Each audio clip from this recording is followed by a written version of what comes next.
नहमदु व नसल्ली अला रसूलिहिल करीम अम्मा बाद फ़अऊज़ु बिल्लाहि मिनश शैतानिर रजीम बिस्मिल्लाहिर रहमानिर रहीम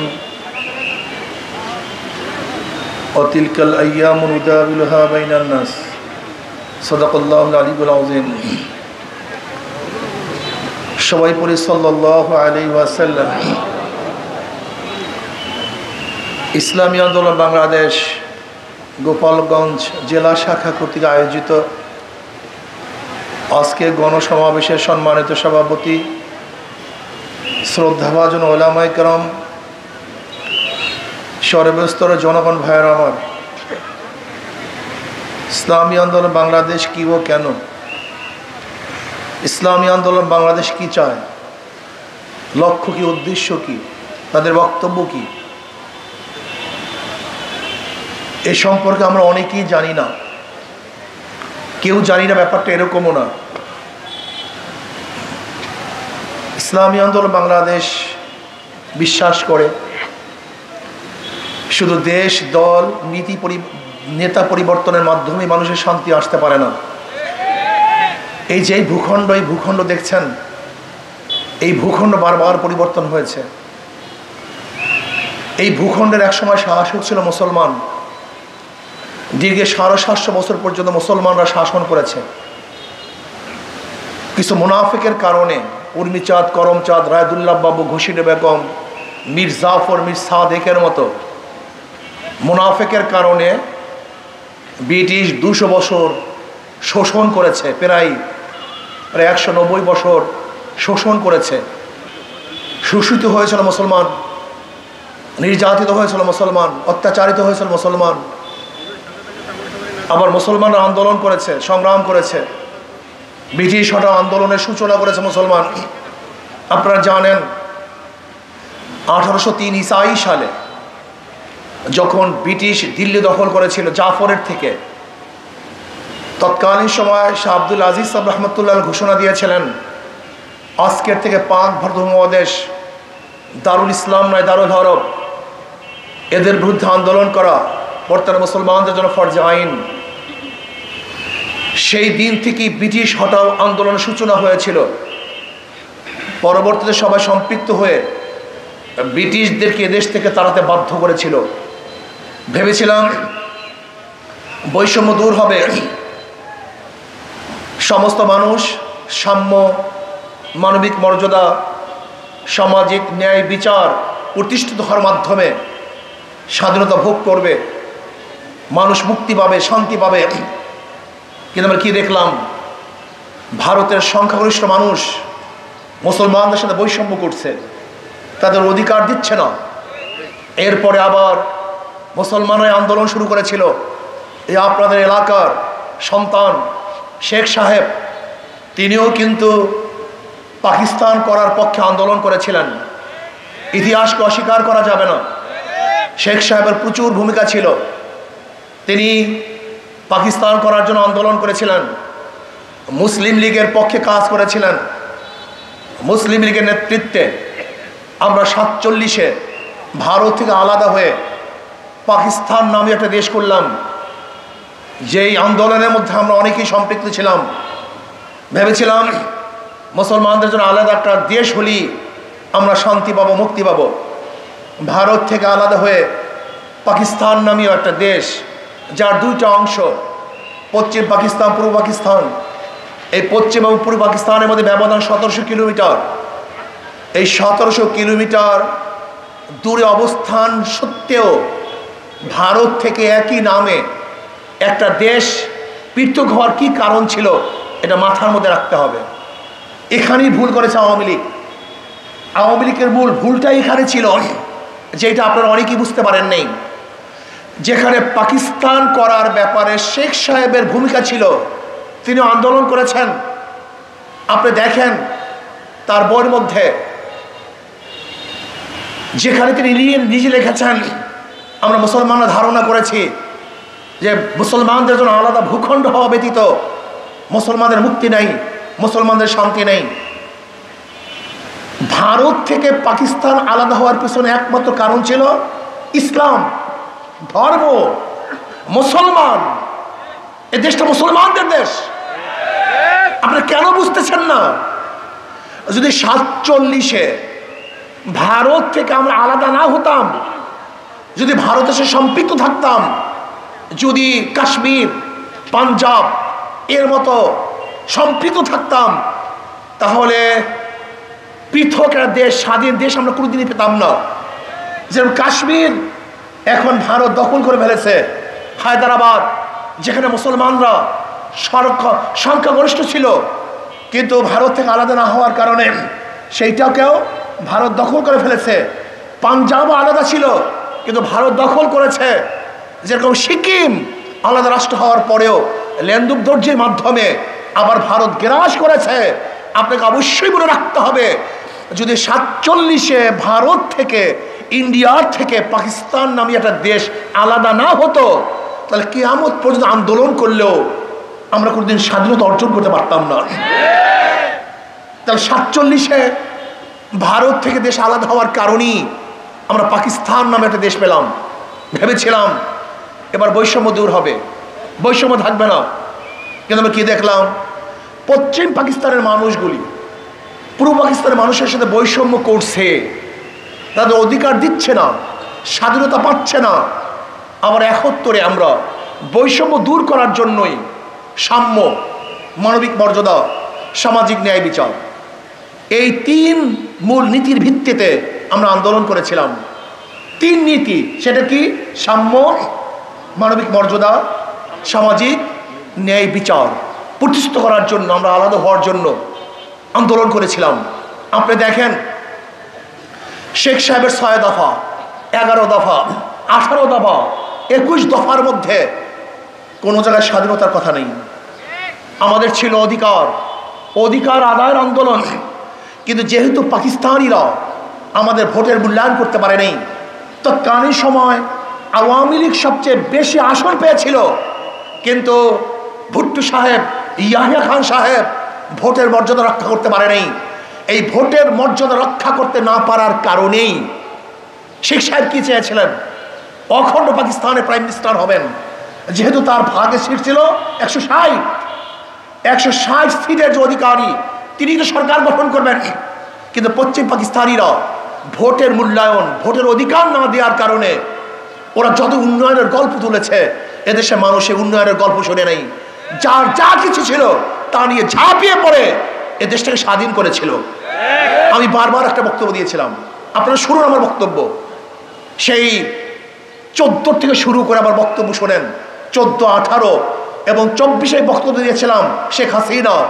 আপনি যত উন্নয়নের গল্প বলেন না কেন, যত উন্নয়নের মহাসড়কে চলেন না কেন, যেহেতু আপনি ভোটের মর্যাদা দিতে পারেন নাই, যেরকম পাকিস্তানিরা ভোটের মর্যাদা দেওয়ার না কারণে, দিতে না পারার কারণে এদেশের মানুষের কাছে যাহা কিছু ছিল তা নিয়ে পাকিস্তানের বিরুদ্ধে লড়াই করেছে, ঝাঁপিয়ে পড়েছিল।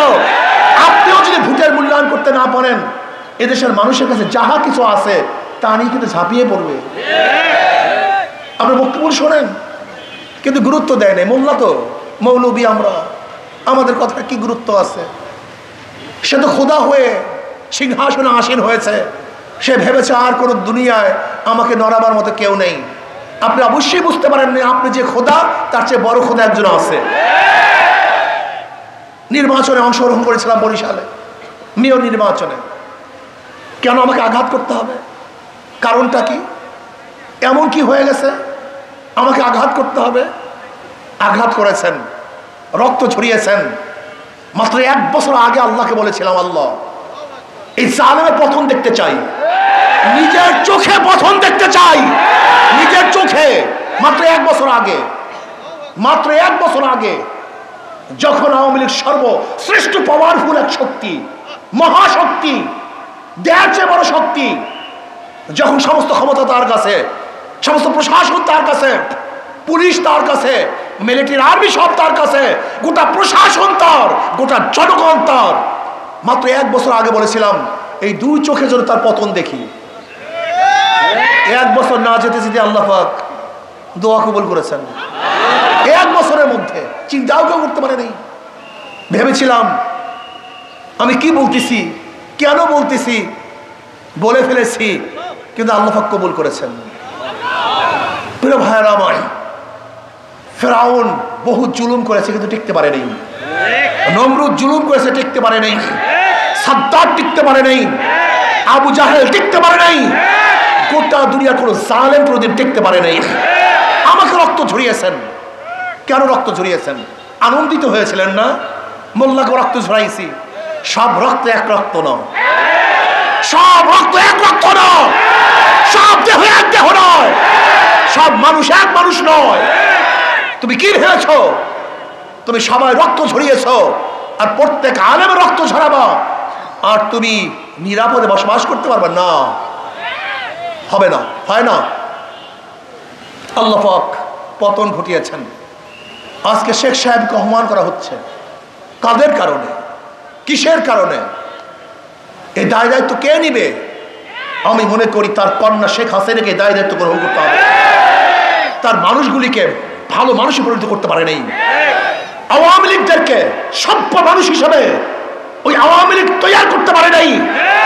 ওই আওয়ামী লীগের নেতারা আওয়ামী লীগের হাজারো মানুষদেরকে গুন্ডা বানিয়েছে, জালেম বানিয়েছে, খুনি বানিয়েছে, ধর্ষক বানিয়েছে, চোর ডাকাত বানিয়েছে, লুটেরা বানিয়েছে। ওদের ভালো মানুষ তৈরি করতে পারে নাই। সব নেতাদের দোষ, অন্য কারোর দোষ না। আজকে আবরার ফাহাদকে কেন হত্যা করা হবে? সে কি করেছিল? আবরার ফাহাদকে হত্যা করা হয়েছে। 100 ধর্ষণ করার পরে কেন জাহাঙ্গীর ইউনিভার্সিটি সঞ্চয় পালন করা হবে? কেন শেখ হাসিনা বলবে আমার পিয়ন 500 কোটি টাকার মালিক? টাকা কি আপনার বাবার? হ্যাঁ, এই খেটে খাওয়া মানুষের টাকা। রিক্সাওয়ালা, এই শ্রমিক, এই কুলি, এই মজদুরদের ভ্যাট ট্যাক্সের পয়সা দিয়ে আপনার পিয়ন 500 কোটি টাকার মালিক হবে। আর এই দেশের জনগণ তাকিয়ে থেকে দেখবে। যদি অন্ধ হয় তাই দেখতে পারে, যাদের চক্ষু আছে তার কোনোদিন দেখবে না। আপনি কি করেছেন? আপনার বাবার মূর্তির জন্য সরে সে বক্তৃতা, ওই যখন জুরাইনে মূর্তি তৈরি করবে, আমি কি বলেছিলাম বক্তৃতা মনে আছে? যে 72 বছর পরে যদি লেনিনের মূর্তি মানুষ ক্যারেন দিয়ে সাগরে নিক্ষেপ করতে পারে, আজকে হোক কালকে হোক আপনার বাবার মূর্তিও এদেশের মানুষ ক্যারেন দিয়ে ওই বুড়িগঙ্গা নিক্ষেপ করবে। আপনি শোনেন সেই বক্তৃতা? আপনি ঘর তৈরি করার জন্য কত বাজেট করেছেন? আশ্রয়ের জন্য কত বাজেট করেছেন? আর আপনার বাবার মূর্তি বানাবার জন্য 4000 কোটি টাকা বাজেট করেছেন। 4000 কোটি টাকা। এ টাকা কার? কাদের টাকা? কোথার টাকা? আপনি মুজিব বর্ষ উদযাপন করার জন্য 400 কোটি টাকা বাজেট করেছেন। এই টাকা কার টাকা? যে দেশের মানুষ খেতে পারে না, দেশের মানুষ বস্ত্র পরতে পারে না, যে দেশের মানুষ চিকিৎসার অভাবে ধুকে ধুকে মরে, যে দেশের মানুষ শিক্ষিত হতে পারছে না, যে দেশে ভালো একটা মানসম্পন্ন মেডিকেল নাই, যেখানে একটা ডিজাইন করার জন্য রাস্তা এবং পোলের ডিজাইন করার জন্য এখনো বিদেশ থেকে ইঞ্জিনিয়ার ভাড়া করতে হয়, সেই দেশে মুজিব বর্ষ পালন করার জন্য আপনার 400 কোটি টাকা বাজেট করবেন। মোরাল বানাবার জন্য, মূর্তি বানাবার জন্য 4000 কোটি টাকা বাজেট করবেন। আর বাংলাদেশের মানুষগুলি দেখে দেখে চোখে চোখে দেখবে? এটা হয় না। আমি গোপালগঞ্জের ভাইদেরকে বলবো, বোনদেরকে বলবো, সতর্ক হন। ঘিলু আনেন মাথার মধ্যে, চক্ষু খোলেন, বোঝার চেষ্টা করুন। ইসলামের কারণেই দেশ, ইসলামের জন্য স্বাধীন হয়েছিলাম। অথচ আওয়ামী লীগ কি করছে? সেই ইসলামকে জবাই দেওয়ার জন্য এমন কোনো কাজ নাই যে কাজ করে নেই। এমনকি ঢাকা ইউনিভার্সিটিতে নজরুল ইসলাম, সেই ইসলাম শব্দ তুলে দিয়েছে আওয়ামী লীগ। আপনি চিন্তা করতে পারছেন? অথচ নওয়াব সলিমুল্লাহ রহমতুল্লাহ আলাইহি নিজের টাকা দিয়ে, নিজের জমি দিয়ে 600 একর জমি ওয়াকফ করেছেন ঢাকা ইউনিভার্সিটির জন্য, বুয়েটের জন্য, ঢাকা মেডিকেলের জন্য। কেন? এদেশে মুসলমানরা শিক্ষিত হবে। আপনি কি জানেন ক্যালকাটার হিন্দুরা 41 বার ব্রিটিশ সরকারের কাছে দরখাস্ত করেছে যেন ঢাকা ইউনিভার্সিটি না হয়। এমনকি গড়াইয়ের মাঠে রবি ঠাকুরের সভাপতিত্বে ঢাকা ইউনিভার্সিটি বিরোধিতা করেছে, যেটা মুসলমানদের ইউনিভার্সিটি। সেই মুসলমান ইউনিভার্সিটির গেটের থেকে রব্বি জিদি ইলমা তুলে দিয়েছে আওয়ামী লীগ। অথচ মুসলমানদের জন্য ইউনিভার্সিটি করা হয়েছে। আপনি চিন্তা করতে পারছেন? কবি নজরুল ইসলাম কলেজ, সেই কবি নজরুল ইসলাম কলেজ থেকে ইসলাম শব্দ তুলে দেওয়া হয়েছে। এটা মানুষ সহ্য করতে পারে যে ইসলামের জন্য দেশ পেয়েছেন, সেই দেশে মুসলমানরা দাড়ি রাখতে পারে না, টুপি পড়তে পারে নাই, লম্বা জামা দিয়ে চলতে পারে নাই, বোরকা পড়তে পারে নাই। এটা আমরা মেনে নেব, এটা মানতে পারি। এটা হয় না রে পাগল, এটা হয় না। ইসলাম নিয়ে কথা বলা যায় না, ইসলাম নিয়ে চলা যায় না, ইসলাম নিয়ে সব জায়গায় চলা যায় না। এই জন্য দেশে মানুষ ছাড়ে নেই, রক্ষা করে নেই। আমি গোপালগঞ্জের সবাইকে বলবো, শেখ সাহেবের অবদান আছে, তাকে বাদ দিয়ে ইতিহাস রচনা হবে না। আবার কি কারণে তাকে অপমান করা হচ্ছে সেই ব্যাপারটা আমাকে দেখতে হবে, মনে রাখতে হবে। আজকে আওয়ামী লীগের কারণে সে অপমানিত হচ্ছে, কাজী গোটা আওয়ামী লীগ কি এই অপমানের দায় দায়িত্ব গ্রহণ করতে হবে, অন্য কেউ দায় দায়িত্ব গ্রহণ করবে না। ইসলামের বাহিরে কিচ্ছু নাই, কোনো আদর্শ নাই, কোনো নীতি নাই। যে নীতি আদর্শের ভিত্তিতেই আপনি দেশ চালান না কেন, মানুষ শান্তি পাবে না। যে সাম্য, মানবিক মর্যাদা, সামাজিক ন্যায় বিচারের জন্য এই দেশ স্বাধীন হয়েছিল, আজকেও সাম্যতা নাই, মানবিক মর্যাদা নাই, সামাজিক ন্যায় বিচার নাই। ভুরি ভুরি মিথ্যা মামলা, ভুরি ভুরি মিথ্যা মামলা। আমি চাই না আওয়ামী লীগ করার কারণেই কেউ আসামি হোক, এইটা আমি চাই না। যে অন্যায় করবে অন্যায়ের কারণে আসামি হোক, এইটা আমি চাই না। আমি চাই না জুলুম, আমি চাই না অত্যাচার, আমি চাই না অবিচার, আমি চাই সাম্য, মানবিক মর্যাদা, সামাজিক ন্যায় বিচার প্রতিষ্ঠিত হবে। এদেশে অধিকার থাকবে মুসলমানদের, হিন্দুদের, বৌদ্ধদের, খ্রিস্টানদের, অধিকার থাকবে পুরুষের, অধিকার থাকবে মহিলাদের, ঋষি, চামার, কামার, মজদুর, তাঁতি, ছেলে, যত বর্ণের, যত ধর্মের, যত পেশার লোক আছে, সমস্ত মানুষগুলি সমান অধিকার ভোগ করবে। মানবিক মর্যাদা, আশরাফুল মাখলুকাত, সৃষ্টির শ্রেষ্ঠ জীব, এই মানুষকে শ্রদ্ধা করতে হবে, সম্মান করতে হবে। আজকে কুকুরকে নিজের হাতে খাওয়িয়ে দেই, আজকে কুকুরকে বিছানায় তুলি, আর আশরাফুল মাখলুকাত সৃষ্টির শ্রেষ্ঠ জীবকে পাশে বসাতে পারি না, লজ্জা পাই, ঘৃণা লাগে, এক দস্তাখানে বসতে পারি না। না, এইটা আমি চাই না। আমি চাই মেতর হোক, কুলি হোক, চামার হোক, সে আশরাফুল মাখলুকাত, তাকে শ্রদ্ধা করতে হবে, সম্মান দেখাতে হবে। আমি কি চাই? আমি চাই ন্যায় বিচার প্রতিষ্ঠিত হোক। আজকে সরকার বিদায় হয়ে গেছে, যারা জেলে ছিল সবাই মুক্তি। আচ্ছা, সরকারের সাথে জেলের সম্পর্কটা কি? সরকারের সাথে বিচারের সম্পর্কটা কি? হ্যাঁ, সরকার পরিবর্তন, যত আসামি সব মুক্তি, আবার সরকার পরিবর্তন, যারা আসামি না সবাই জেলখানায়। এরকম বিচারালয় আমি চাই না। বিচারালয়ের স্বাধীনতা চাই, যেখানে সরকারের সাথে বিচারালয় কোনো সম্পৃক্ত থাকবে না। যে অন্যায় করবে জজ তার বিরুদ্ধেই রায় লিখবে, আর যে ব্যক্তি ন্যায় করবে জজ তাকে ছেড়ে দিবে। যেখানে সরকার পরিবর্তন হোক অথবা নাই হোক, এর সাথে বিচারালয়ের কোনো সম্পৃক্ত আমি দেখতে চাই না। আমি চাই ন্যায় বিচার, ন্যায় বিচার। যে অন্যায় করবে সে আমার সন্তান হলেও আমার সন্তানের বিরুদ্ধে রায় হবে, আমি হলেও আমার বিরুদ্ধে রায় হবে। আর আমার শত্রু যদি নিরাপদ হয়, নিরপরাধ হয়, তাকে মুক্তি দেওয়া হবে। আমি এরকম বিচারালয় চাই। আমি জুলুম চাই না, অত্যাচার চাই না, অবিচার চাই না। আমি অর্থনীতির ভারসাম্য চাই। কেউ পিওর হবে 500 কোটি টাকার মালিক, আর হাজার অফিসাররা অর্থের অভাবে তার বাচ্চাদের মুখে খানা তুলে দিতে পারবে না। এরকম অর্থনীতি আমি চাই না। মাত্র কয়েক পরিবারের কাছে গোটা বাংলাদেশের অর্থনীতি থাকবে, এইটা আমি চাই না। আমি অর্থনীতির ভারসাম্যতা চাই। সমস্ত গরিব দুঃখী মেহনত মানুষও যেন অর্থ পায়।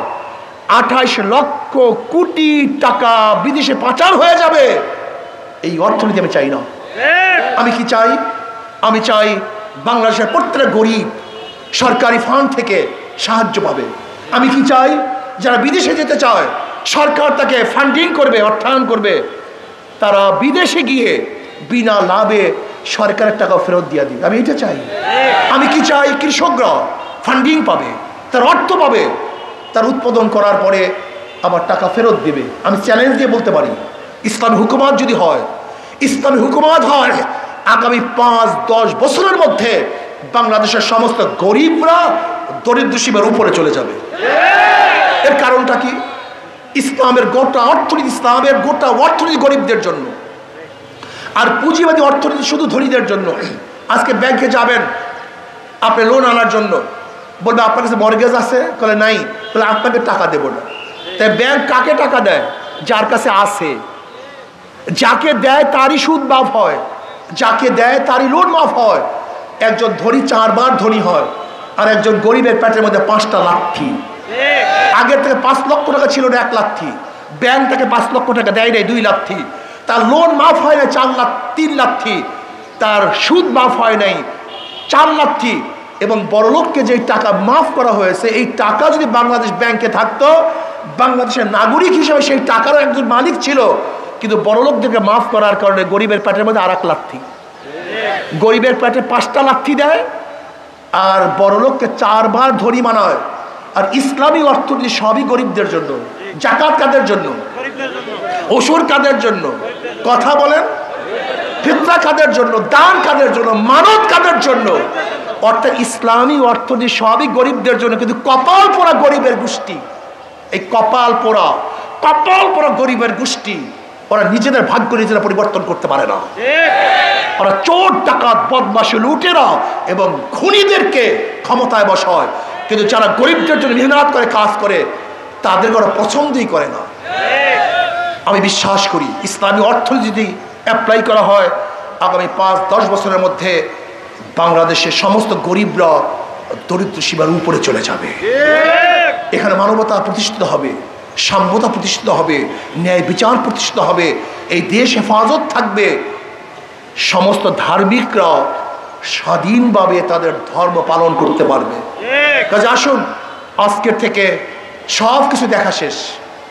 আমরা সোনার বাংলা দেখেছি, সবুজ বাংলা দেখেছি, নতুন বাংলা দেখেছি, ডিজিটাল বাংলা দেখেছি, স্মার্ট বাংলা দেখেছি। সব বাংলা দেখা শেষ। এবার আমরা ইসলামী বাংলা দেখতে চাই। কি বাংলা দেখতে চাই? ইসলামী বাংলা দেখাতে চাই। সমস্ত মার্কা দেখা শেষ। হাত পাখার বাংলাদেশ। হাত পাখা এমন এক প্রতীক, যারা নৌকা নির্বাচন করে তারা নৌকা চালাতে পারে না, যারা ধানের শীষে নির্বাচন করে ধান কাটতে পারে না, যারা নাঙ্গল নির্বাচন করে নাঙ্গল বইতে পারে না। কিন্তু হাত পাখা এমন এক প্রতীক, যে নির্বাচন করে সেও চালাতে পারে। যারা নির্বাচন করে তারাও ঘুরাতে পারে, মুসলমানরাও ঘুরাতে পারে, হিন্দুরা ঘুরাতে পারে, পুরুষরাও চালাতে পারে, মহিলারাও চালাতে পারে। শুধু কি তাই, যারা যে প্রতীক নিয়ে নির্বাচন করে বুকের মধ্যে রাখিয়া সেই প্রতীক কেউ ঘুমায় না। কিন্তু হাত পাখা এমন এক প্রতীক, যে প্রতীক বুকে নিয়ে মানুষ ঘুমাইতে থাকে। এটা শান্তির প্রতীক। কারেন্ট ফেল করে, হাত পাখা ফেল করে না। কি কথা ঠিক না? হাত পাখা কখনো যন্ত্রণা দেয় না। যদি গরম একটু বেশি লাগে জোরে মারো, যদি একটু কম লাগে আস্তে মারো। কথা ঠিক না? এটা শান্তির প্রতীক হাত পাখা। কাজে হাত পাখা যদি বিজয় হয়, এই দেশ বিজয় হবে। হাত পাখা বিজয় হয়, এই জনগণ বিজয় হবে। হাত পাখা বিজয় হয়, মুসলমান, হিন্দু, বৌদ্ধ, খ্রিস্টান প্রত্যেকটা জনগণ বিজয় হবে ইনশাআল্লাহ।